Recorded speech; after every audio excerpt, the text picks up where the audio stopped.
سرکار کی بارگاہ میں حاضر عرض کی یا رسول اللہ مجھے ایسا عمل بتایا جائے جس سے میں جنت میں چلا جاؤں. سرکار فرماتے ہیں عمل یہ ہے کہ جب بھی نیکی کرو ایسے کرو کہ دوسرے کو پتہ نہ چلے. ایسے نیکی کرو دوسرے کو پتہ نہ چلے. میرے امام احمد رضا خان فاضل بریلوی علیہ رحمہ آپ فرماتے ہیں کہ تیرے دل پہ زنگ لگ جائے, تو گناہوں میں زیادہ مبتلا ہو جائے, تیرے گناہ رب معاف نہ کرو, تجھے محسوس ہو رہا ہے کہ میرے گناہ نہیں معاف کیے جا رہے, میں پریشانیوں میں چلا گیا ہوں, پریشانی پہ پریشانی مجھ پہ آ رہی ہے, تو مسجد کا دروازہ بند کیا کر اور مسجد کے واش روموں کو صاف کرنا شروع کر دیا کر. تیرے اندر کا زنگ جو ہے وہ ختم ہو جائے گا. یعنی ایسی نیکی جو لوگ نہ دیکھ سکیں. غریب کے ساتھ پیار کیا کر. اگر تیرے پاس ہے تو غریب کو بن بتائے کہ میں تجھے دینے کے لیے آیا ہوں, دروازہ کھٹکھٹا اور اس کے دروازے کے اندر اس کے کھانے کے لیے کوئی چیز چھوڑ کے آ جا.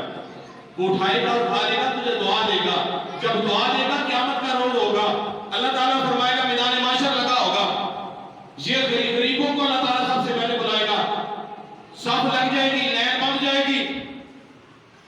وہ رب پوچھے گا کیا چاہتے ہو, وہ کہیں گے مولا ہم اور کچھ نہیں چاہتے. کیا کہیں گے مولا ہم اور کچھ نہیں چاہتے, ہم تیری رضا پر راضی ہیں. تو نے ہمیں غربت دی, ہم پھر بھی تیری رضا پر راضی رہے. تو نے ہمیں بیماری دی, ہم پھر بھی تیری رضا پر راضی رہے. تو نے ہمیں کھانے کے لیے نہیں دیا, ہم نے پھر بھی تیری رضا پر راضی رہے. کھانے کے لیے مل گیا, پھر بھی تیری رضا پر راضی رہے. مولا آج ہم تجھ سے فریاد کرتے ہیں, تیری بارگاہ میں التجا کرتے ہیں.